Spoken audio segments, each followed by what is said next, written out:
Okay. Anyway, we don't need the screen while we're doing this. Maybe we'll start with the group of agriculture programmers. Perhaps you can talk us through your order, and then maybe where is relevant to you, you might want to explain why particular things were selected. Okay. I'm going to ask my team to pitch in where I'm lacking. So we ranked the most important as relative estimated income potential from the crop from because I think that is something that agricultural price highly. And then we thought that agriculturalists tend to work with crops that are already produced or available in the area, and they tend to try and kind of make improvements to that crop. And so we thought that second most important was food that's already consumed locally in the area. And then about agriculture, again, you're looking at ways that you can increase productivity, and so availability of inputs and the quality of those inputs was next. And then again, to do with productivity, resilience to pests and diseases, or things that might hamper production in the local area. And then we were thinking of Bangladesh as a context to kind of situate ourselves, and we put local water supply and infrastructure a little bit lower on the list in Bangladesh because they have a lot of water, but maybe that would be different in other places. And the degree to which commodity is susceptible to climate shocks. So Bangladesh gets inundated seasonally, so that would be important.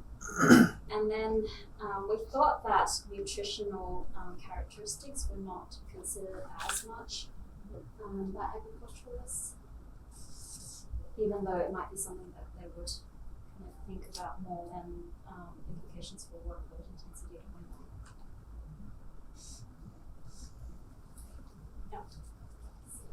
Does anyone disagree with anything on that list? Which you're allowed to. It's not wrong or right. We're all trying to put ourselves in the role of agriculturalists. Yeah. Thinking, we're making them out to be really ignorant. But yeah, so. Yeah. Very complex. Absolutely. Yeah.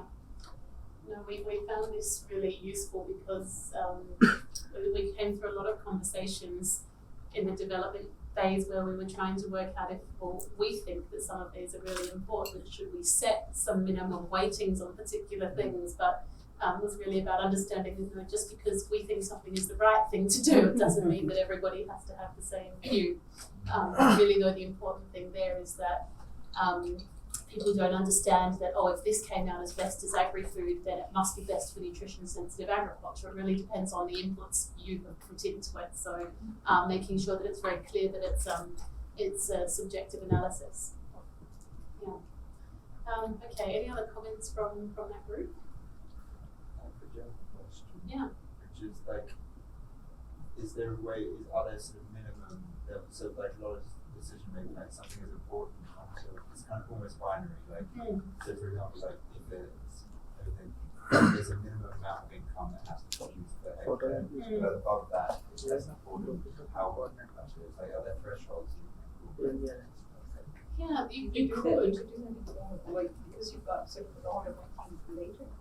You could decide to exclude certain ones because they didn't meet that threshold. Exactly. So because we have talked about that for the MAR as well. So that's the only we have a function at the moment. So with the MAR is the minimum minimum adequacy ratio for nutrients. So we do have a function where you can set a minimum for that. So then the combinations of just one food or just two foods, you won't even see them because and also that if for example, if you model cost, obviously then that's going to affect and put less foods in your combinations that are up the top. So if you want to only see things that meet at least 50% of nutrient requirements, we've got that as an option. We hadn't thought about it for other criteria, but we could possibly behind the scenes click on it if that was a. Or it could be done with CSV file, Yeah. Just sorting. Yeah. Yeah, you can do it at the moment yourself, but Yeah, whether we yeah, automate that, yeah. we also want to keep it a bit simple. So Yeah. I think just like a comment, I think this exercise is really useful in understanding people's priorities of the different stakeholders, because thinking as agricultural, agriculturalists, our priorities would be very, very different. And so being able to get a consensus of what's important to all groups is that's useful. But also understand the trade-off and thinking about a lot of agriculture has prioritized crop production, and that has led to some nutritional problems because nutrition wasn't a priority. And so, understanding those trade-offs from the outset is really useful. yeah. Absolutely. I mean, I think it's even just a good conversation starter between these stakeholders at the beginning. And that's sort of how the thinking is evolved, because at first we were used to procure modifying, but then we realized it's really open for dialogue. It's getting dialogue going between different stakeholder groups, and that's going to be strength. And I think, even from at least my own program experience, I'm thinking back to when we were doing that project in Tanzania. I definitely remember, even as a nutritionist, coming in feeling very strongly, this is what this agriculture program needs to do, and that anything different they do, they're not doing it right. So even from my own sort of learning process to really realise that that's not going to work either. It's not that in order to be, nutrition sensitive agriculture just needs to completely shift. It's really about both sides, I think, coming to a compromise. To be an important outcome. That then I think provides a way of people to engage and then to start recognizing that this will be an important consideration for inclusion. Yeah. Because many times you, I think that this doesn't quite happen for many projects that I've seen. And even when there is an attempt to try and say this include as many aspects, then the process for it is not quite structure. So having this, I think, will help the program as all people or people designing a project really get. And what you can find is that there's going to be overlap in sort of the options that come up that actually address several stakeholder groups, and then identifying where the risks are, as Francis said earlier. I was involved in, I think it's the World Vegetable Center planning a project to distribute vegetable seedlings. And I was involved in doing the baseline evaluations and engage these communities and stakeholders. What was coming out from the farmers themselves is that we have no problem. We gonna want to plant the vegetables as long as you assure us of a market. Yeah. Then when I brought feedback, the team from the work were like, no, as we want vegetables to assist in nutrition, vegetables that they can consume. Okay, but these guys are not going to be interested in those vegetables if they are not going to be linked to a market. That's a really interesting observation. And I think that's the very, I think in this sort of programming world in general, what we want people to do and then what they want to do, very different often. Yes. But if we went through like this, a process like this, then and you have a criteria for criteria market demand. then it's much easier to be able to know what interventions and even what sort of messaging, behavior change messaging that you need to focus on. Or what risk factors you've got, or what things you have to build in for the risks that exist. Yes. And the good thing about it, because it's quite open still, if it turns out that there's a stakeholder group, because we've only really considered these 3 stakeholder groups, and so if there's a marketing stakeholder group, we could build in more material that would sort of start meeting their requirements as well. So it's something that can grow, if you know what I mean. To meet needs. My situation that time was I did have like a very good objective criteria of presenting, saying that this is really the message that came from conversations I had. Then we had a very strong feeling because I didn't have objective evidence that really based on what the farmers want. These are the results. Something like this. Perhaps then it's easier to build a case. It's interesting. Yeah, regarding the stakeholder group, something that really came out in our group is like, are we women or are we men? Because we would have made totally different. Yeah. Like the water Mm. up for the women, the Yeah. men might not think about it too Yeah. much. Yeah. Women's workload. Yeah. So I really think there's something to say about Yeah. doing that with women and men Separately. separately. Yeah. Very good point. Yeah. And I think it depends a little on how then, I mean, how whichever project you're working on, how community groups are structured. If there's an existing community group there you could go and tap into, whether you would have to get people together, build trust and have a focus group. A lot of this would be kind of context dependent. A project we're planning in Malawi is with farmers groups, but and it's men and women together, right? So yeah, that's I mean, it would be very interesting, and then Yeah, open the yeah, discussion specifically. also, like what do we go for as a Exactly. group that we just Exactly. Yeah. That's really fascinating, yeah. Was there not the person who was working on gender, is that something that you have done a lot of? Somewhere, yeah, you working on gender? Mm-hmm. Is it something that you've done a lot with taking men's and women's views on the same subject? Mm-hmm. Yeah, that's what my research is separating them. And we always talk about like, even like for this, like whose voices has the say, or Yeah. when we're especially when we're saying like we have people come together to agree on things, and it's always like, well, who is agreeing and who's just like Yeah. passive. Actually, I agree. Most recently, doing some focus groups. And what I know, in one of the groups, trying to bring up a discussion, I had like 2 men, the rest of the members were ladies. And even with that, the men were like quickly saying, that is not really quite appropriate. The question around incomes, whether there are issues of once you earn income from the main newspaper which was potatoes, is there an issue? And I say, no, we see that I agree. That is really not quite appropriate. Yeah. But then I would see one of the ladies wants to say something that he doesn't want. Then say, could you say it's fine if there's not a problem, maybe in his own home. But the rest of us there is a problem. But that only came up because I was keen to sort of like see she's disagreeing but doesn't want to say. Yeah. And she had the confidence to say once you allowed her to. Yeah, perhaps that the fear would be that the men will support her in the husbands. We even had a very interesting experience when we were piloting kind of the concept behind this in Mozambique. We were with a group of about 10 people who were mostly agricultural economists and agronomists, and they were mostly men. And we had a couple of women, but they of course were nutritionists. And I think that even that gender divide often in this world that we work in, I mean, there are, myself in the shoes of a male. you automatically think that we were picking criteria for the analysis, and I said, okay, is gender important to consider? And there was this reaction like, oh, gender, we have to talk about it. Like, no, look, it's really not a thing, and we always have to talk about. Can we just leave it out? Like there was, and these are people at the level of like 2 of them I met at this conference, right? They're at this high level. So this is people, international stuff as well, and it's not. I'm not saying it's a negative thing, but what was really interesting was even like that.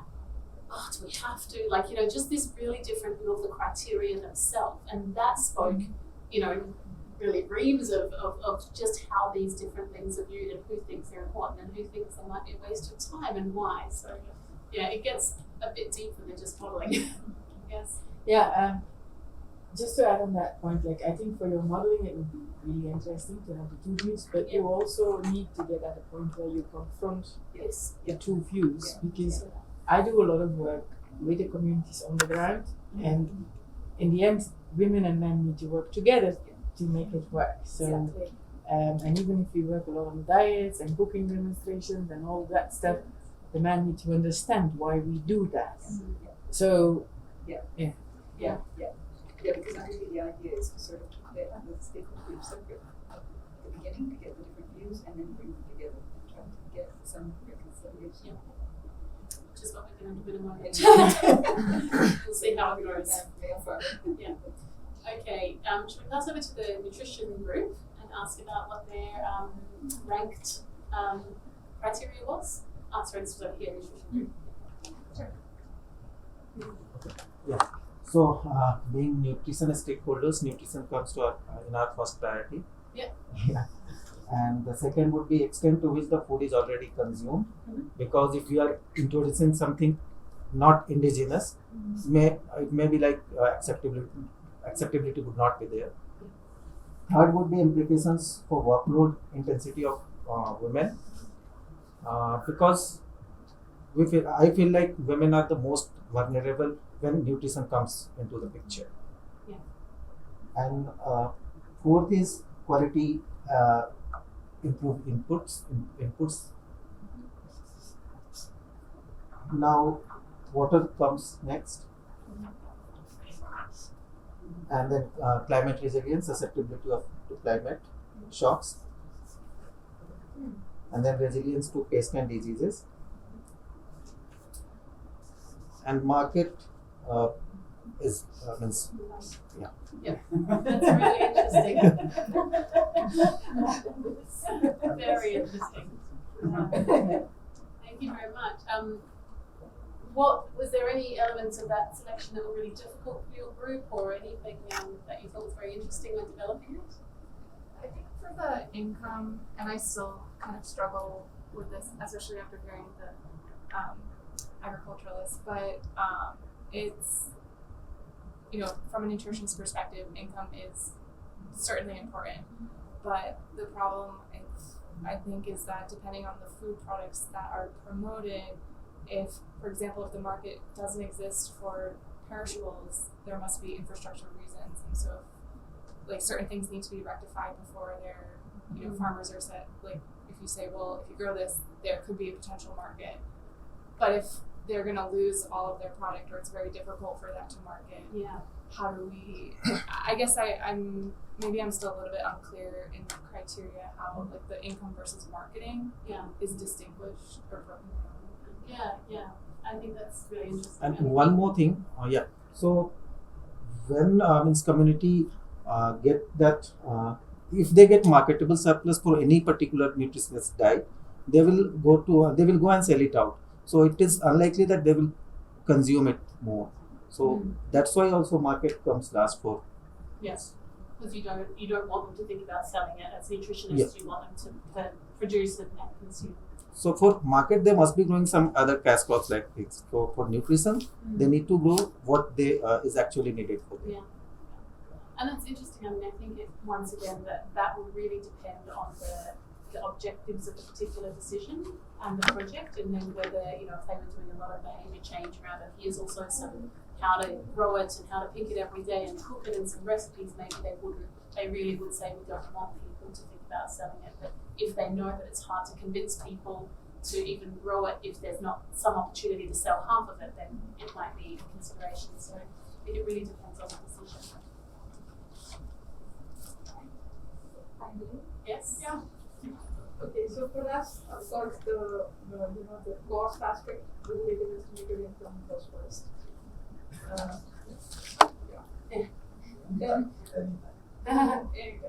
So then comes the availability of quality and improvement would need to produce this food. Then comes the sustainability of product. Like the 19th one, the sustainability of product to local water supply and infrastructure. Then comes resilience to pest or disease. Fifth was degree to which commodity is susceptible to climate shocks or temperature. Then comes the implications for workload intensity for women.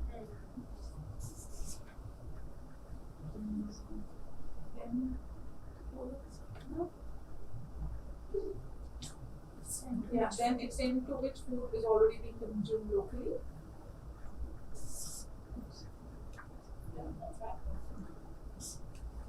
Great. And this is a very male view. Although we are all women. That's very. So one thing that we probably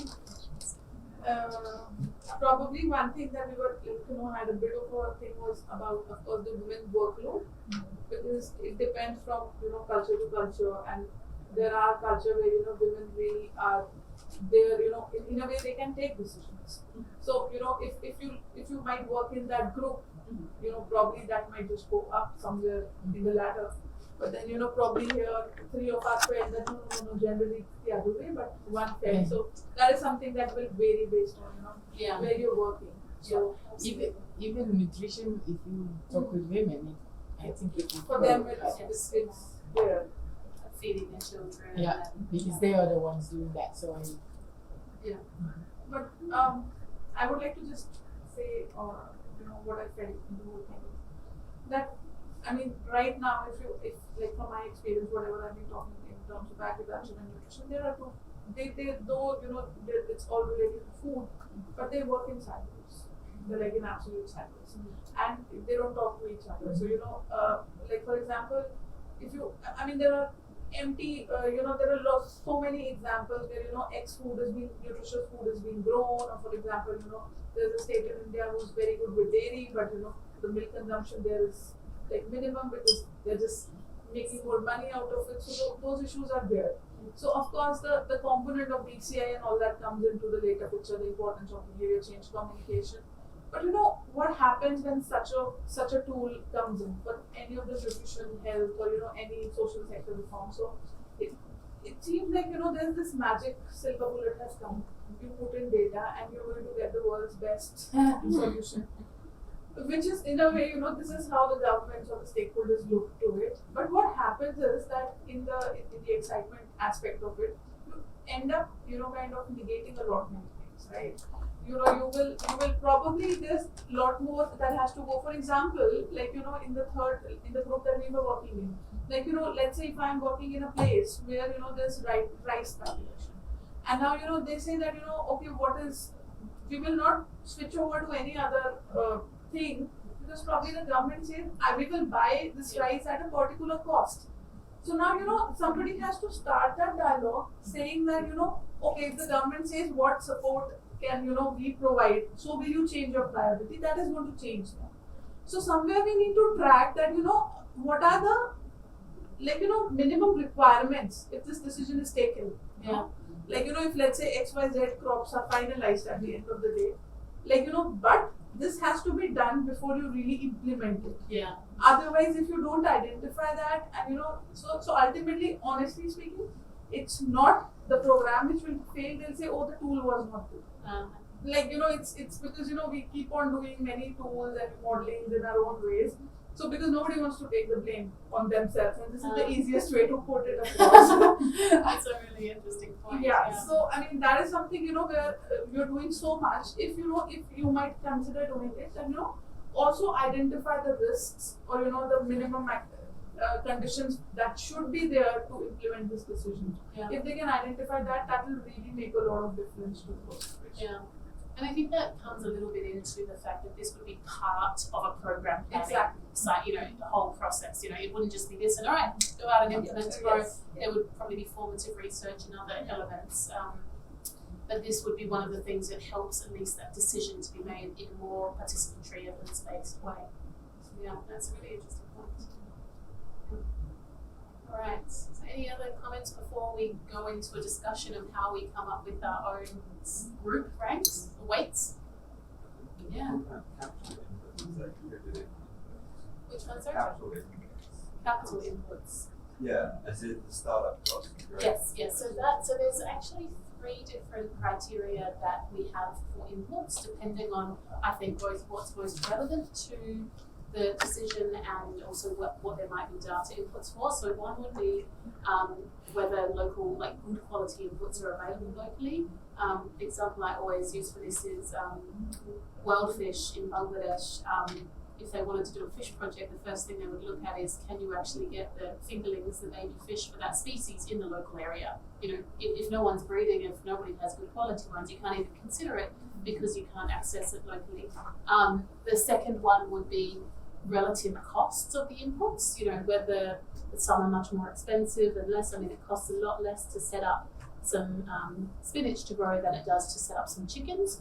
And then the last one would be more about an estimate of relative affordability for the local households. It might be that some inputs are very cheap, but whether people can actually afford them.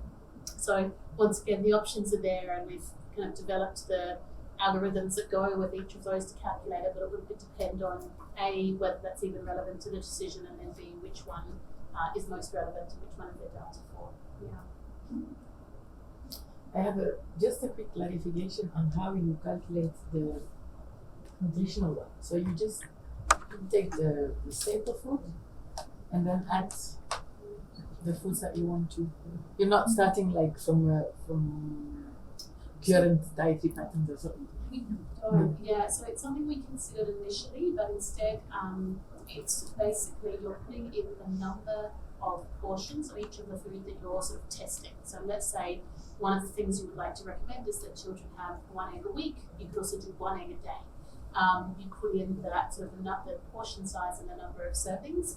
You'd have all of your possible foods or options, but then you'd also put in the minimum amount of staple that should be in every diet. So every combination would be, let's say it's eggs, spinach, and fish. It would put those in with the minimum amount, put the minimum staple, and then if it's a way of also then if anything goes over food group limits or energy, it wouldn't even be considered. But then the gap between how much energy it provides and energy requirements, that would be filled in by the staple.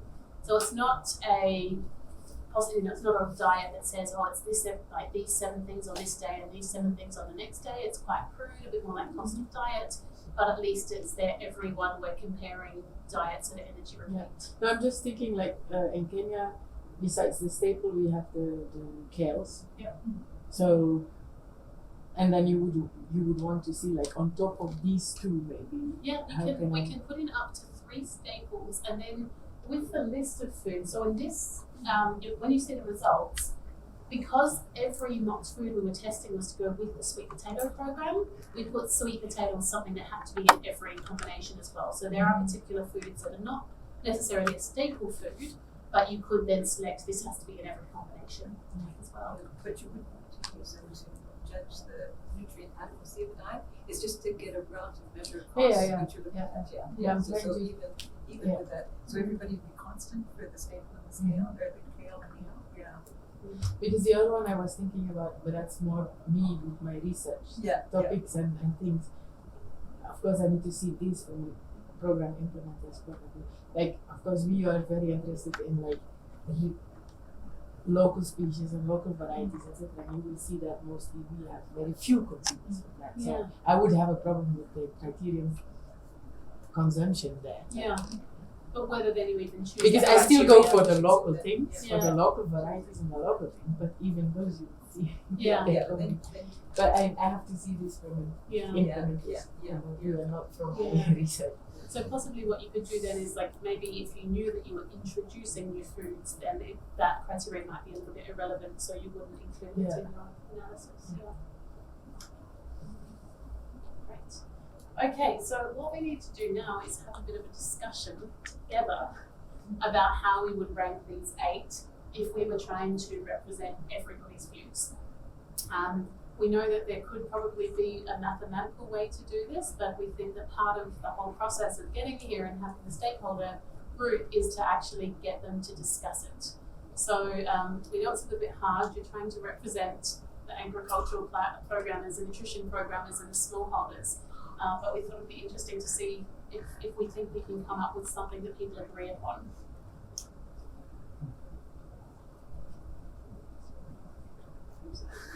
Yes, we are. And what we'll do is we'll run the analysis with the group weightings, and then afterwards we'll run with the individual ones to see how different results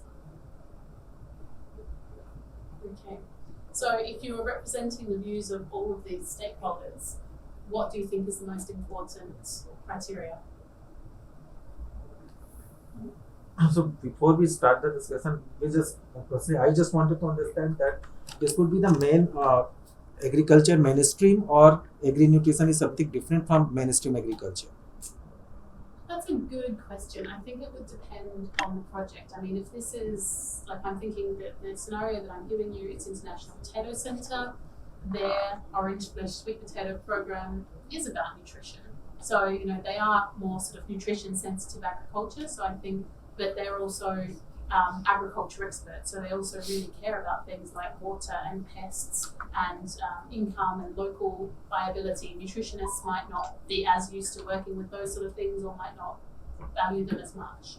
So I think in the context of this particular example, it's people who are in an agriculture program that has nutrition objectives. Okay, so maybe we should start with most important and see how that goes. Any ideas? The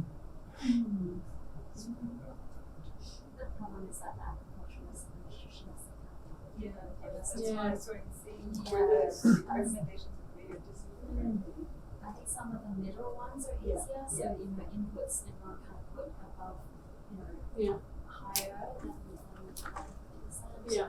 Water supply somewhere in the middle. Yeah. Climate sort of somewhere low middle. Mm-hmm. So I think those ones are easier to decide. I think the top and the bottom. Yeah. So when it comes to mainstream agriculture with nutrition as one component of it, then I think our ranking of nutrition at top would again it would vary there. It would be moved down. Yes, I think in both of them possibly. But yeah, I mean, it doesn't necessarily have to be something in the middle. It could be then that nutrition goes down 3 points if you take out. Yeah. Yeah. Adjusted. Yeah. So in that case, I mean, if we start with nutrition, obviously it was the least important for kind of 2 groups, but the most important for one. Would people think then we should move it to the middle or upper middle or lower middle? Middle at least. Yeah. Upper middle? 6, 7? Keep going above 6. Okay. 5? If 8 was most important.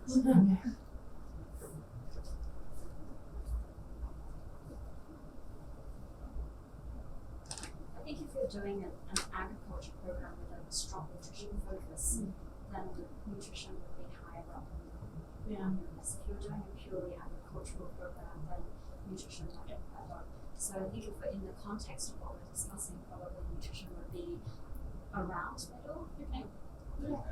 Sacrifice, I think our agricultural 5 to 6. income isn't taking into account that you're in a group of agricultural nutritionists Yeah. program. Okay, so I it could think come down a bit. agriculturists would say that vast opinion that maybe it's not a program designed to improve nutrition. So in that case, locally consumed or local availability or local market would be the topmost priority. Okay, so this I think one would so. be the most important. Does anyone disagree? Okay.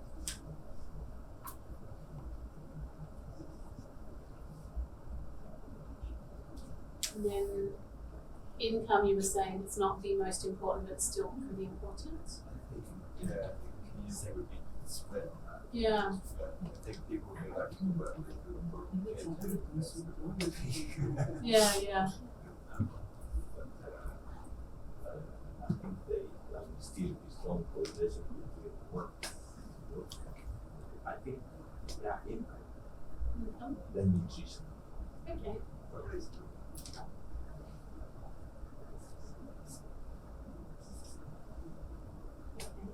That leaves us with access to inputs, women's workload, water supply, tolerance to pests, and tolerance to climate temperature changes.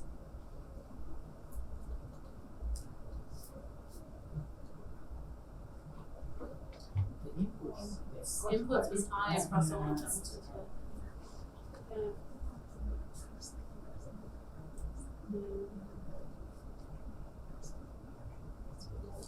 Yeah. What about pest? What about pest? Why not? Only water. Again, Yeah. some others consistent, but again, depends on Depends exactly. yes. Yeah, and I think that once again, I mean, if you were doing, I think if you were in an area where there was really good water, you probably wouldn't even pick water supply as a criteria. It wouldn't be as important, but then it really does depend a little bit on the variety and the local context. If you know it's a very dry area. So we've got 2 left: climate, temperature, and women's workload. So women's participation would vary across, will vary quite. It is quite variable depending on the geographical location where we are going to pilot this or start this project. So this is referring to northern Mozambique, and I think that the idea is one particular, if a particular food is really associated with women's work, is one thing that comes into the calculations there, and then how much work it would be. If it's just planting some vegetables and that's considered women's work, it might be 100% women's work, but it's not as much work, for example, as something that would need a lot of weeding or something that would need a lot of heavy lifting or something else like that. So whatever it would be, but when women participation is there more, the ownership would be more for the women. Okay. I think. And then the last one, temperature. Okay. Do we agree? I don't think it's possible to agree. So I guess I can't see perfectly, but which one? The income and nutrition is which is 7. And income is number Income 7, nutrition 6. So it So it's goes. the second highest. So I mean, as a nutritionist, I would flip them because not only, if you're growing vegetables or if you're growing food to consume, you would want it to be nutritious, but also if you're selling it, then you would want higher, considering the nutrition of the food that's going to be sold and contributing it to the community.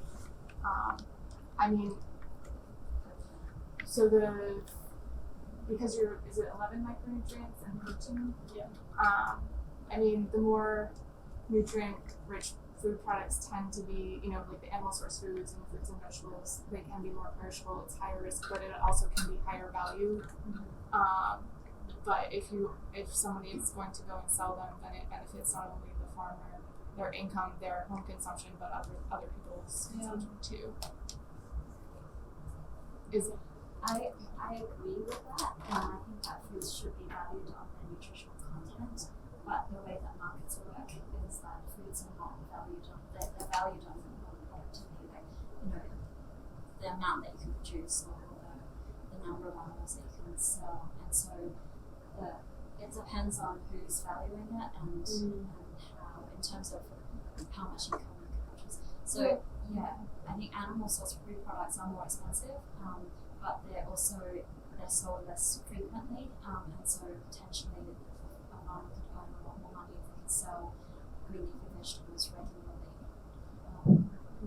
Income is probably the wrong word. It's profitability is maybe better because you want to take into account labour, time use, and all this kind of yield. stuff. And the capital cost involved in starting it up and all the rest of it, right? You kind of want to, if something is absolutely no effort and you can just leave it there to graze on pasture or something, then why wouldn't you, right? It's, that decision making calculation is different than that stuff.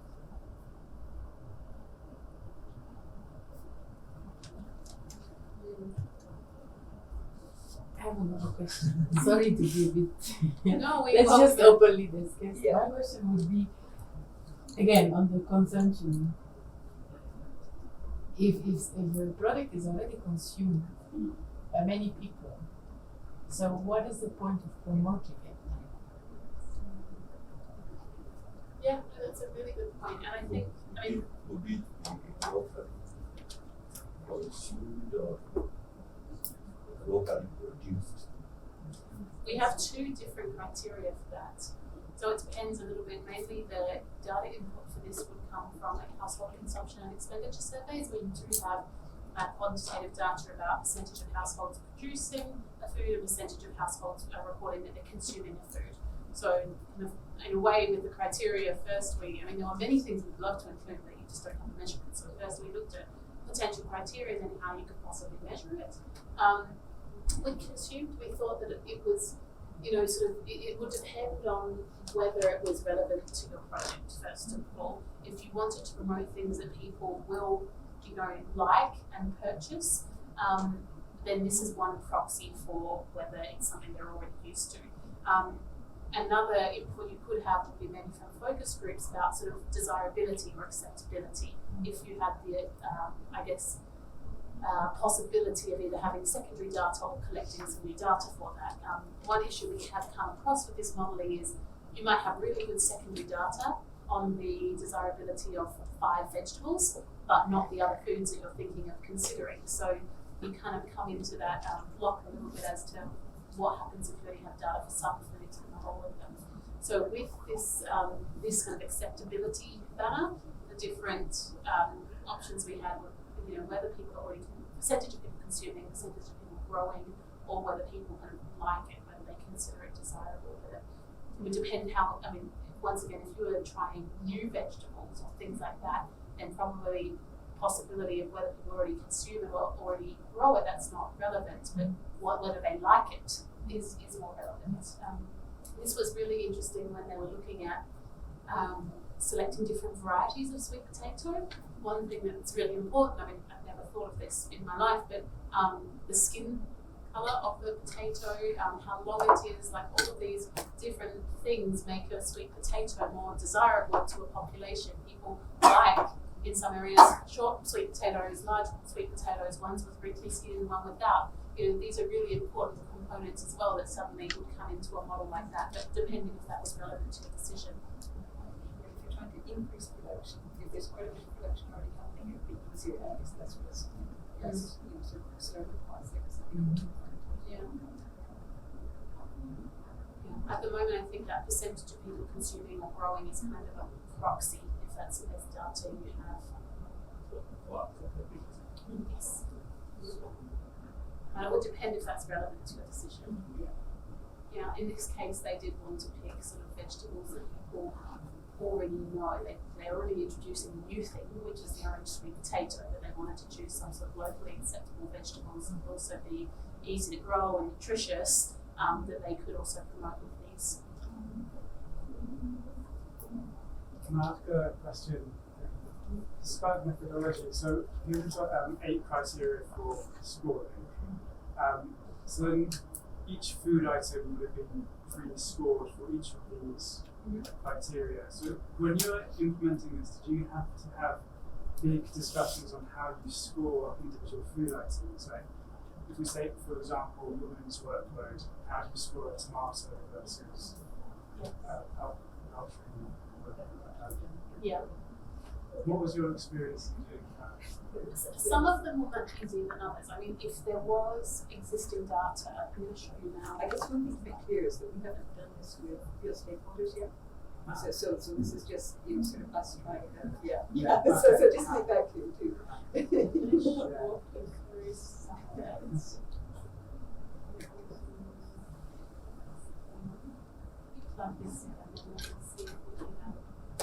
Show you what it actually looks like.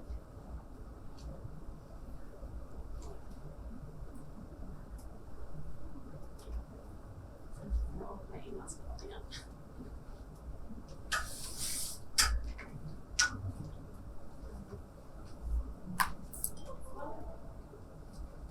Okay. Wow. Okay. It wasn't my pictures, it's just terrible screen. So this is, these are the foods that were selected from this particular analysis software. And if I navigate to rating, it's a little bit slow. What you'll see is for each of the inputs, there's a screen where you put in the individual, so for each of the criteria, there's a screen where you put in the inputs for that particular value. So this is really hard to read. Is that better? Yeah. Okay. So here I've got cowpeas as the first one. This is a very easy one because it's the extent to which the food is already consumed locally, and you've got 2 options. You could put in the actual figure to match the percentage, or you could change this to sort of match, sort of if you didn't have that, you could say, okay, very few, 1 to 20%, 21 to 40%, and going up. So, not where it originally was, but it was around there. So this is sort of a straightforward one. The next one might be a little bit more kind of complicated to show you the inputs one once we get to that. The others you might have to go through more of a sort of relative exercise with not necessarily the same stakeholder group. I would probably go with local experts, depending on what the actual criteria is about. Because some criteria refer to just foods, so you could get that information from seed packets, from it could be very easy to find. For example, with water meat, you can get that for different varieties. Your producers will have that. But then if the criteria is relevant to that product in that location, it's going to be a little bit more complicated and you'll need more of a qualitative process to get that. So this is available of inputs, and this one, for example, you have things more like sometimes available, half the time, always, not available at all, available most of the time. Those sort of inputs would have to come from more qualitative estimates. So in a lot of the way, a lot of them are very relative. So, women's, whether it would be a lot of more work for women, that's really relative to both, other foods that you might be producing. I'm not sure if that answers your question. Yeah, it's just kind of also like who makes this decision, because that could also swing. Absolutely. Quite.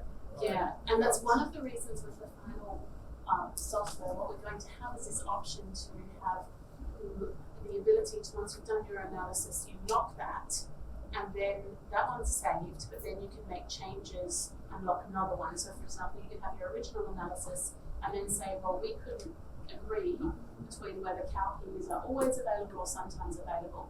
So now we'll run that again with all of the other inputs is the same. And it might be that it doesn't change the results at all.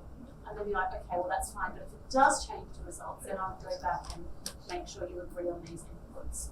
And we really were very conscious about, this project, it's the result of a couple of years of very interesting thought and lots of late night discussions and daytime discussions. But initially we really hoped, we had all of these great plans of, linking in with, it's funny, the big data presentation this morning, really linking in with these water data sets and these other, really being very smart, accessing global data and big data sets.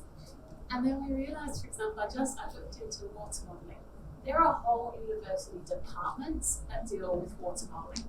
So the idea of boiling their work down to one criteria and this, where it might add false precision to your model, that's why we've really gone for this much more sort of relative, subjective way of doing it, because also partly it saves, you're just not going to have a market for, not that we're selling this tool, it's free, but you're not going to have people wanting to use this tool if it takes 10 months just to get the water data ready for it. So I think that the real feeling here was we cannot be confident about really any of these inputs. They're all subjective to an extent. We can be as confident as we want, but we're stating that is one of the, that's something we know going into the model. So it's really about then having the flexibility in the model to test what impact those changes have on the result.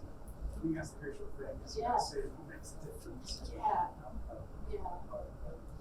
Precise Yeah. measures. Exactly. We definitely recommend people don't just come up with these late at night and say, oh yeah, tomatoes, they don't need so much water. There will still be a process of developing the inputs, but it won't need 10 months of working in water modelling. Yeah. Just another thought. I find it really fascinating and just it goes a lot on here. I was just thinking with your further on your comment, for some things, if you start promoting a certain crop, it changes the gender. Yes. So it would be interesting also to try to project in the future what will happen. Mm-hmm. That's really interesting. Because if things start generating a lot of income, we often see that it becomes a man's business. Yeah. So your factors on women's load, etc., might shift So Like, I'm to just- yeah. different scenarios then. I mean, that's, I think, another reason we wanted the inputs and the process to be quite simple is then you could easily go, okay, well, if men started producing it, this would go down, this would go up, run another one and say, oh, okay, now the selection would be quite different. So yeah, that's one use we haven't thought of. It's very interesting. Okay, should we put in some weights and see what results we get? So first thing I'm going to do is run the analysis with our neutral weightings and then see what results we get. So this was number six or seven. We can do No first. agreement on that one. First was 6, and then we can try 7. 6, 8, 2, 7, 14. Okay.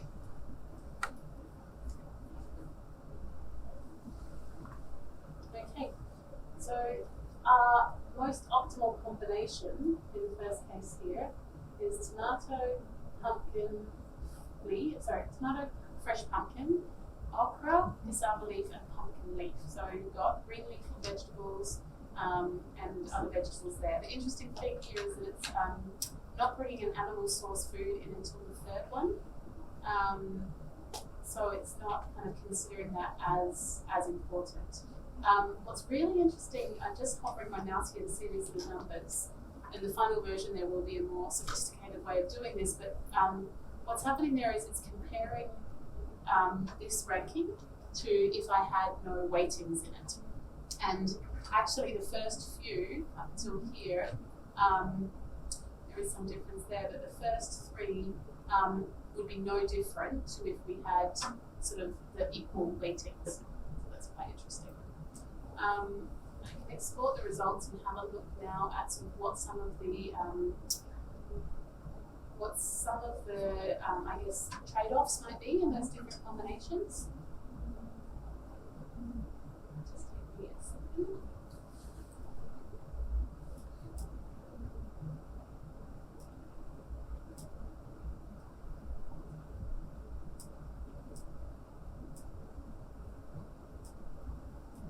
Okay. So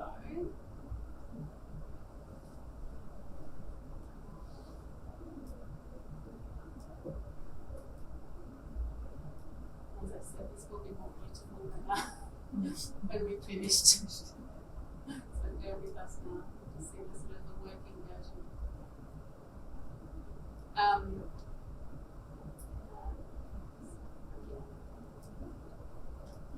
What's the how many foods?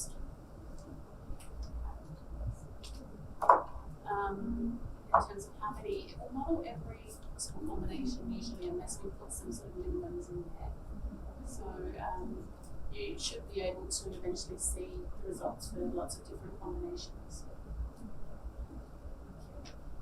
So I'm going to put colours in as well. That might make it more useful, but maybe just for sort of the sake of it, I'll just look at the first 3 for now. But what's kind of interesting here, for example, to make it bigger,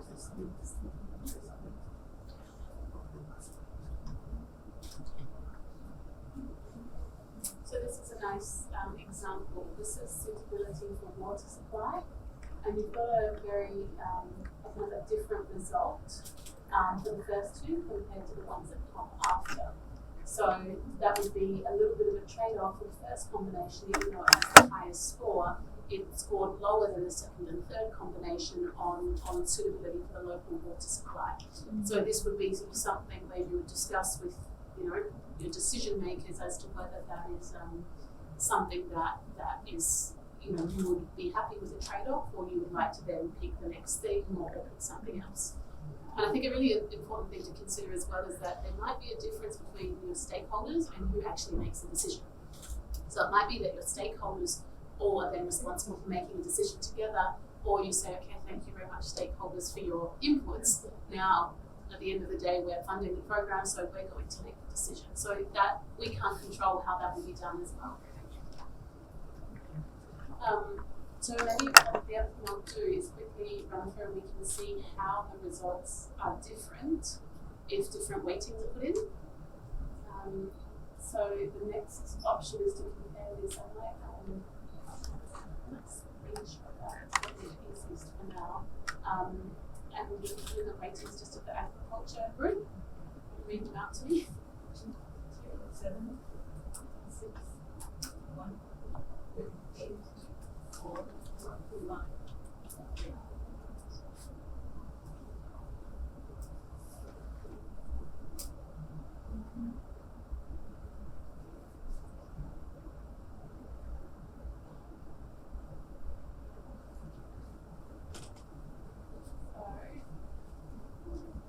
Tomato, pumpkin, reconcile with pumpkin mix is the same. Next one is the same.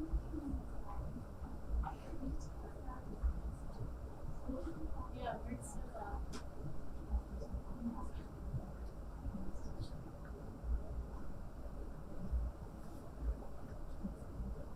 Yeah, a big change at all, so that's quite interesting. No, and I think that one thing that comes up here is, if you have rankings that come out quite similar, it helps to hopefully build a little bit of consensus as to whether things are that different. Should we try the nutritionists because they have quite different rankings?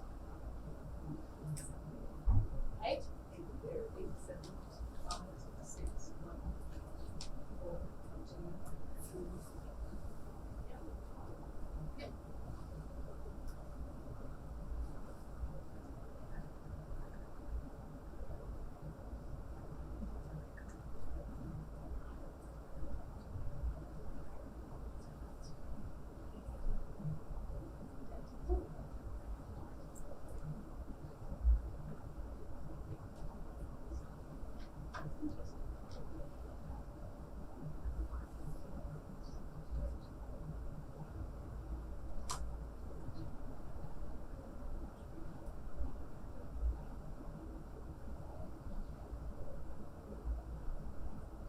Acceptance in?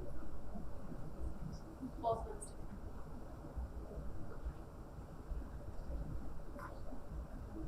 There is some difference, but very slight.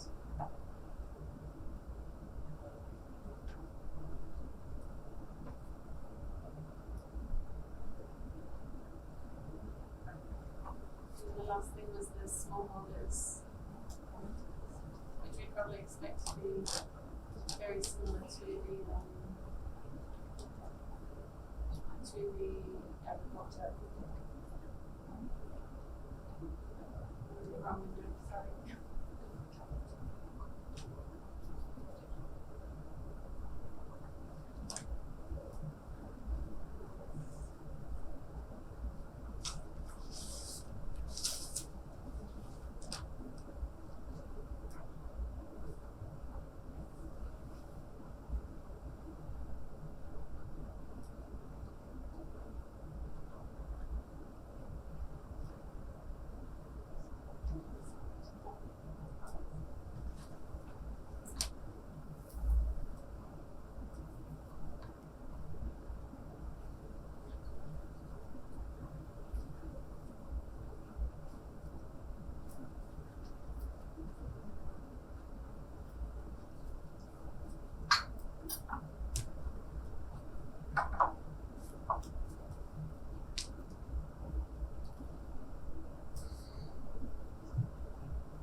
So number 3 is different.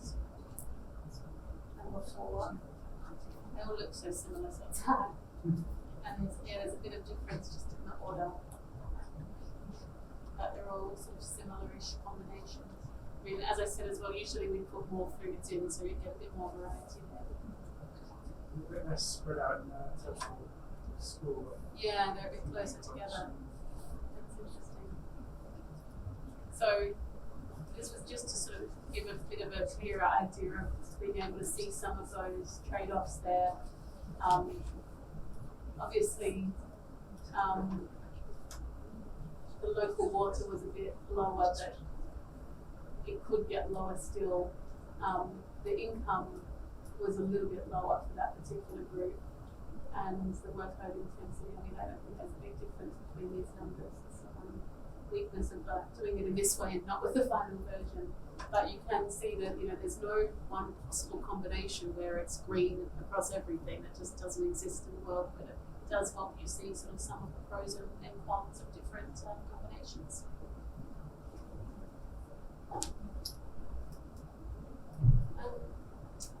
So in light of that, seeing what comes up and that in this particular case study, there's kind of similar food combinations that are being promoted. Does anyone want to sort of have a go at saying how they might use this to possibly inform some decisions? I mean, if we then look at one thing that might be useful is if I show you the original foods that were in this list. Yeah, I mean, for example, fish was a potential option. They were, you know, fish ponds was one thing that was being considered, and it didn't come up in any of the top 10 here. Sweet potatoes were in all of the options, as it's sort of like it's not showing, but that was one that we ticked to be in all of them, so it's just included because there would never be a situation where International Potato Centre didn't include them in their project, and also the local staple and breast milk were included. So I think then it's just, once again, we usually do more sort of a bigger variety of the foods. I can bring up the final ranking here. Does anyone sort of want to comment on what decisions they might make or what might be interesting to consider? I'm still thinking that these are additional crops, so these, you're not substituting out crops. Yeah, that's an interesting comment. In this particular situation, I think that would really be talking about you know, setting up home gardens where there might not be home gardens before. So they know dietary diversity is incredibly low. It would ideally be sort of using a little bit of plot or something that's not currently being used and maybe giving some inputs to set that up. So not necessarily subbing out to staple crop. But obviously, some time investment will be needed. The outputs and the list of food, if you're looking at it from a dietary diversity food, because that's a common tool that people use to assess diets, do they, I know you would eat other things, yeah. It wouldn't just be eating things, but does it satisfy dietary diversity? Yeah, that's a really good point. We haven't in this criteria list, we haven't included one particularly for dietary diversity, it's just dietary quality overall. So the extent to which nutrient requirements are met. You could also put a criteria in that would be maybe sort of like how many foods from different groups it includes, but then you'd want to make sure, like depending, we'll do some sensitivity analysis with the weighting there that makes sure it doesn't just give you the result that's the one with all 10 foods in it. Yeah. It's, and I guess that, I mean, this isn't the only thing that people in the community eat and promoted to grow those things, but the time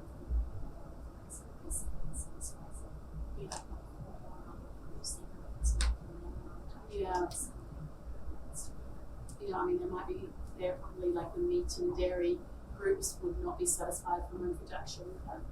It's sort of all grains probably unlikely as well in this case where people just grow cassava. So yeah, it's quite interesting. That's interesting. Yeah. That's interesting.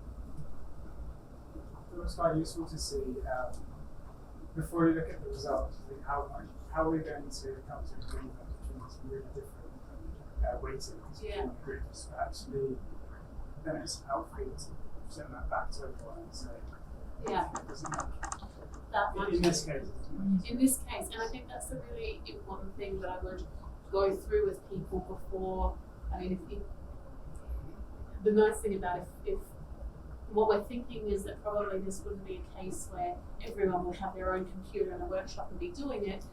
Actually, it would probably be more likely to be a facilitated sort of session. And if you had the inputs before, you could have a look and say, oh, wow, actually they're going to come up with really different results. So we're going to have to prepare the group for that. Or, wow, we get to surprise them and say things are not that different. Even they might have had 2 days of workshop or something where they've been very controversial. So, but it is, in the MCDA literature, something that has been pointed out, across it is that often it is this really interesting point where stakeholders who have very different views get to see that the models that bring their values in sometimes have similar results. So it's something to help get people to focus on their similarities as opposed to their differences. Mm-hmm. Not that I want to say that the whole point of MCDA is to make everybody's results look the same. It's not engineered for that way, but just the way the mathematics behind it works is that often those values kind of come together in a certain way. We must have done this with a much bigger food list. I would imagine the results will change quite a lot if depending on the ratings. Yeah. Have a lot of foods to pick. Exactly. And I think the weightings is something that we've still got more sensitivity analysis kind of internal to run. But to really, one thing we were curious about is to what extent sort of foods with combinations with less foods in it would be prioritised. And really, from our point of view, if we could get similar results to promoting 3 foods as we could from promoting 4 foods, we'd rather just promote 3. So, how that also comes into it, because if you have things like anything that is cumulative, like cost, if that comes into it, it will prioritise less foods as well. So we also want to put in a feature where we say the minimum number of foods that should be in a combination. There's a bit of thinking still to go there. Yeah, we definitely, it's not realistic to come out with 12 foods that are going to be recommended as well. But also the nutrient content helps to kind of add a nice buffer there as well, because you get a sort of at least a minimum number of foods that are in a combination to be nutritious enough. And then if some foods stop contributing anymore to nutrition, if you're having more foods but it's not getting more nutritious, then it holds it back a little bit. Which combination did come out for the soup? The first one, so it's tomato, fresh pumpkin, okra, cassava leaf, and pumpkin leaf as the kind of top one. Once you get into number 3, but that was not for what we did. This is for the sick people. Yeah. Oh gosh, it's been done so many times now. I think it's been a combination always of a 3 leafy vegetable. Just in terms of number, just yeah. Did they go with the max? They haven't. This has been all an exercise so far. It's still in the development phase. Yeah. So the tools for this Yeah, it would be really interesting also to then compare. I'm always very interested. And what will be the impact of using this? So we're actually going to be starting later this year, going to with projects and piloting it in real life as part of their programs. It's something we're quite excited about. But at this point, it's all been sort of exercises as opposed to now design your project. Yeah. I would really maybe want to use the tool in terms of having what my colleague was also referring to, in terms of having agriculture people to talk with the public health, because that's still really a major bottleneck. And at least here we have something where they think they can go for their own stuff, and then we can somehow have a discussion around it. Yeah. The only thing the next step there would be what if the agronomists just want to promote the staple maize? Yes. Absolutely. Yeah, and I think that's when, at the moment the staple is taken into account kind of behind the scenes, but that doesn't have to be that way. You could put it back in the picture and see that it doesn't come out in there. One thing about initially when we did our first very early models in Excel, we didn't have the staple treated differently. And cassava in Mozambique, for many of many of these criteria could have scored quite highly, like they have more of a drought resistant, it is one of the drought resistant crops, it's already grown locally, people can get an income from it. So, our first few combinations are coming up with cassava, which was, as a nutritionist, Yeah. no. So it was an interesting discussion point as well, because if it's something that people are going to continue to grow, you're not going to come in and say, guys, have you heard about these vegetables? And they're like, oh, great, we'll never eat cassava again. It's just not going to happen. So it's also then about being pragmatic about what are people going to negotiate on and change, and what would people really not change anytime soon. They might switch to you could put in the biofortified cassava with the normal cassava. That would be a really interesting analysis to see which one comes up higher. But swapping their staple food is probably a bigger challenge. Yeah. So, unless there's any particular questions, I kind of wanted to finish up with a few questions to the group, if that's okay. We were really curious just to go through a few questions before we finish. So, the first thing was about this particular decision, whether when you were looking at it and going through the exercise, were there any other criteria that you thought, oh, if I was doing this project, I would definitely include that, or any that you thought were not necessary? And once again, there is a big list of criteria, so I don't feel you have to list every potential criteria we should use, but we're just really curious about any feedback on the criteria. Women's labor and also men's social labor. Yeah. Yeah. And we do have, in the actual criteria list, we have the option, we have a few options. So we have labour in general, and then we have men's and women's, but then there's also one that sort of is then, we were thinking, once again, we had a little bit more discussion to have with gender experts, because we were curious as to, this is me as a non-gender person, sort of if you were looking at women's in relations to men's.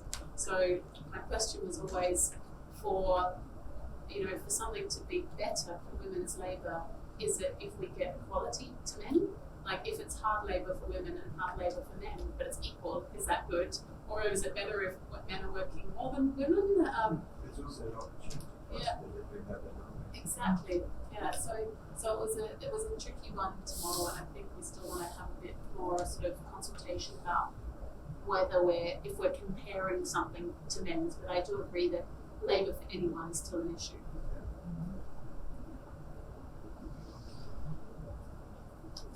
It's a bit of a difficult one. I was thinking, when I first quickly saw the list of criteria, I didn't really see climate resilience. But then you have the susceptibility to shocks, etc. But climate resilience is more than just reacting to shocks. If you're building, and that maybe goes together with biodiversity. Yeah, if you're building that diversity, I don't know how you would operationalize it. Diversifying income sources and food sources. So. We can go together with dietary diversity as well. Because here it is how one commodity will react to shocks, but sometimes it is having different things together that makes you able to buffer shocks. Yeah, that's really interesting. So that's a scale thing as well, right? Like it's also the food system, local food system as a whole.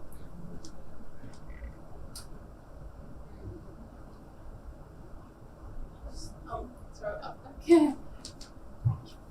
I was just wondering that when we are considering the local market, when they are producing and when they sell, they get an income out of it. Now they are getting the income after selling it to the local market. So plus there are also these, for example, sugarcane being a cash crop, it is being bought by industries mainly, or where there is how do we come to a balance? So are we trying to say that they would have their own cash crop and then separate an area where we would want to promote them to grow these certain that would really depend on the program and the decision that you were going to make. So, I mean, I think in this, sort of particular situation, one thing that's really easy for us to apply this to is the concept of homestead food production, and more on a very small scale, because it's quite controllable in a way. If you're thinking then about sort of subbing cash crops for something else, and then whether that selling of that crop would have a particular impact on the local food system, I think it would be, first we'd have to have an idea of what the program really was, and whether, because then I think you're picking the foods for kind of the next project size up in a way. So we haven't got there yet, but I think it's mainly just because we've been thinking about this one particular sort of set of examples. But you could do that. You could have a criteria to sort of say, would this, maybe to what extent would it make the local food system more, would it add nutritional value to the food system, and it could either be from zero to sugar cane, where it doesn't even stay in the local area and it's not very nutritious, to something higher if it's something that tomatoes can't travel very far, so they're more likely to be sold a little bit more locally and a little bit more nutritious. So if carbon footprint is something to be bothered about as a criteria. Ooh, carbon footprint. I'd say not yet. I mean, that doesn't mean if you have good inputs. I mean, once again, I know that there are whole university departments that are doing just thoughts or carbon footprints of particular foods. I think you need to be able to work out if you had that input data for all these individual foods, because I know a lot of people spend time just trying to calculate that. Doesn't mean it could not be done, but if you could have the inputs and you felt confident enough for them, then it could be included. So, and I think then part would be, is that relevant to your decision, or would that be more about sort of planning some foods maybe from more of an advocacy point of view and saying, okay, maybe we're a lobbying organisation and we should be telling the government they should be promoting these foods over these foods because they have these more sort of important global impacts. Sorry, Joanna, I think I have it. I'm not a nutritionist, but it was interesting talks on nutritional ecology from animals other than humans. Animals often will eat to satisfy their protein requirement. So have you thought about, instead of making the diet clean in energy, what it would look like if you model on something other? So if you model on a diet that's protein rather than energy, I think that would give quite different results.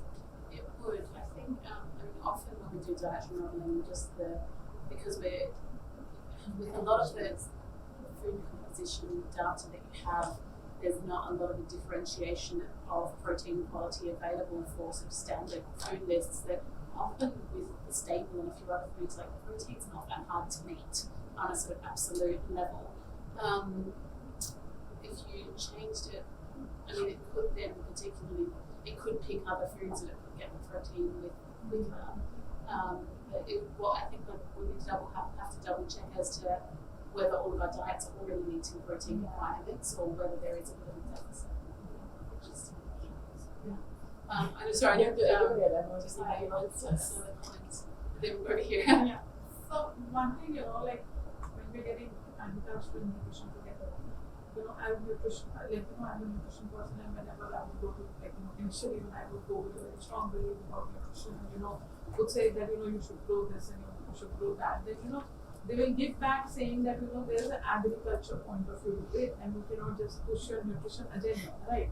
Which is absolutely correct. But somewhere, as nutrition fraternity, there's also a need to push a bit of nutrition agenda to agriculture as well. Because you cannot leave them blind. If you are right to accept it, it's a mutual thing. So, maybe somewhere some basic indicators related to the nutrition status of that geography will make a lot of sense. For example, everything is same in one area, and in terms of geography, the culture or whatever, everything is same. But let's say if stunting is more, then probably in that area the agriculture people need to think on those lines. So that is something I think. Yeah, we do think about whether at first it's all well and good just to look at nutrition, nutrients, adding up nutrients, but like to kind of tailor it to the nutrient gaps in the population, I think is another interesting component. But what that relies on a little bit is whether you have information about the nutrient gaps. I mean, if you have general stunting information, that's quite accessible, but whether there are particular nutrients that are, you know, really deficient in a population. Some countries have good nutrient surveys, others maybe have anemia, but less so. So I think it would be, you know, whether there would be some input information into But that. whatever they have, they can make a use of it. Yeah. Okay. I think I just want to move on because now we've got 2 minutes left. I really thought I had a lot more time. Just the one thing, if anyone maybe will go around really quickly to everybody just to close up, and we're happy to stay for the tea break. So, but I know some people have to run. Just one last comment. I was really curious about as to whether anybody had any thoughts about, you know, if they, when they were going through this, you know, whether they could see a way it might be applied in the work that they do. And you don't have to be able to see a way, but maybe I could just sort of go through the room and to just finish up if you want to have a, you know, quick sentence to if you have any comments there. So maybe if I start with Joanna. I think I'm not at the stage yet where I did all like planning projects and things. I think if we were helping with that,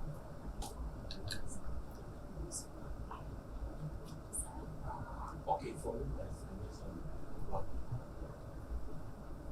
program that is seeking to transform independence in one of the regions or counties. The farmers are producing potato, thinking of how to transform the value chain, being a nutrition value chain. And one of the preliminary work we've done to reconnect like us, advertising into other crops, get into do kitchen gardens and stuff. So I am sure this can be quite useful in terms of and getting the implementers and the stakeholders to now like select or identify what sort of drug combinations would achieve this. So we are almost starting because where we are is sort of an argument that yes, we would sort of start diversify in addition to many other things that we were saying that would improve the nutritional density of the potato, do the recipes and stuff, but then it was clear that we need to provide a package of like vegetable crops that we didn't go to the extent of what. Yeah. So I am thinking that maybe basically and this is accountable that the levels of stunting are quite high. Yeah. 30%. Great. Definitely not asking for any commitment or, you know, specifics. I'm only just kind of curious what sort of ideas it tweaks when you're seeing this and how it possibly could be applied. Yeah, so I was here for a very definite purpose because I'm here contributing to the latest guidelines, Agri-nutrition guidelines that are coming up for the country. So I wanted to understand how we can use it, and probably kind of, because India is so diverse, there's not going to be like one policy, because there has to be so many policies and for different areas. So using this tool, once it is ready for doing that sort of thing. Another thing that what I see is because we are also planning for one state, because there's a state in India, Odisha, which has done relatively more work in agri-nutrition than any other state across. So it seems like they are at a level that they can, at the state level, they can apply things or they can scale put things to scale. So we're planning for doing a workshop in the state, which will one is of course sharing knowledge, but also kind of an advocacy pitch for the government that they should scale it up. So this seems a relevant scientific method to kind of push to the government. So that is what I see. So I mean, of course, I can talk more about it. No, it's really interesting to see how people are reacting to it. Basically, what I liked it how we have a different criteria, like a thinking, main thing. Nutritionists have different point of view, and an agriculture program person have different, and as a small holder farming person we have different. So how we can come to one thing? Like basically, my research is all about the food and nutrition security, which I'm going to link agriculture. So this is very new. I'm not a agriculture person. I'm a nutritionist. So what are all the criteria and the different questions which like I'm not saying much because I want to know what other people perspective because that is my initial stage. So, and it helped me to form a certain thing that where to start because this is very initial stage. So I have to be start with very first one. So it's very helpful for me. I felt that it would be useful in an area where one thing which is scary is the big B's, the big companies who promote their seeds, and so a lot of dynamics come into play. They need to buy the seeds they are giving them the seeds at a low cost, and that's how they can see their harvest at the end of the day and procure money. So one is in the criteria, although we are pushing nutrition and nutritious food might be one important component, but income is also very, very important probably because if you have income, then you can buy those nutritious foods which you are not probably growing. So the market dynamics are probably to be useful while choosing a variety, like keeping those big B's in place because it's hard to compete with them. So if they have several of these varieties and choosing which one I could using this tool, probably. I definitely see value in this tool to make people start talking from different sectors to start talking to each other and start seeing that there's many different criteria to be taken into account before you take a decision. We have developed this series of 6 participatory workshops to go with the communities through but this is more like there's no tool behind it, or there's no this would help to make it a little bit more objective or to be sure that we consider all the criteria that we need to be considering. I'm not sure whether I would base the final decision on it. The way we work is really bottom up, so the community really decides. But it would help to open their eyes about saying there's these things that you need to take into account, and that's how they score for your area, and so on. So yeah, I think that's definitely valuable. So after this hours of discussion around this tool, so I have gathered a lot of thoughts to brainstorm for myself. So one is agriculture, mainstream agriculture, and another is nutrition sensitive agriculture. How much both are distinct and how much overlap is there? Based on that, I think a similar tool can be replicated for mainstream agriculture and nutrition sensitive agriculture, I think. Because projects are government projects are primarily on agriculture, and as of now, nutrition sensitive agriculture and mainstream agriculture are quite distinct, at least in India. So I think similar kind of tools should be there for I agree with her. I'm also not in a position in my research where I could see using it, but I very much agree with her that if I were to use it, I'd use it as a starting point, and then something that then I would have the community decide, say, this is, what do you think, and this are criteria. So I very much agree. Resonating with. Similar to that, the farmers I work with are all tomato farmers, and that's what pretty much everyone grows. And so this could be, from the stakeholders broadening to say, there could be diversified products that you can grow. Just doesn't have to be all about tomatoes, where the market is crazy and a lot of people are using it. I would use it for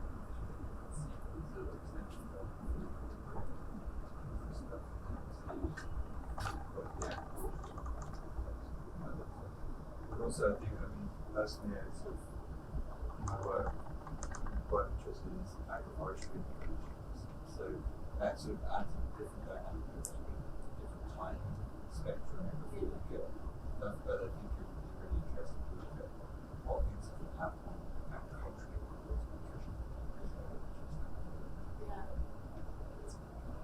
yeah, similar. Yeah, bringing in agriculturists to public health commissions, programs, and then transparency as to how you make decisions, complexity of making decisions. Alright, we're a little bit over time, so I have to wrap it up, but I want to say thank you so much for everybody for coming with your open minds and it's been quite a lovely session. I've really enjoyed discussing it with you all. If you are interested in kind of continuing to hear information about it, I have everybody's email addresses. Yes, I do. So I've sent them to you, so I can sort of send an update. Unless you tell me you really don't want one, it's also fine. I won't send any selfies or anything. But yeah, so that would be our plan. We'll kind of keep you updated as we roll along. Before we as well at sort of the next ANH, if you're there, we will probably hopefully be presenting a very final product with formal training packages and whatnot. But yeah, we're really hoping people pick it up. We want it to be something that you don't have to attend a long training to do.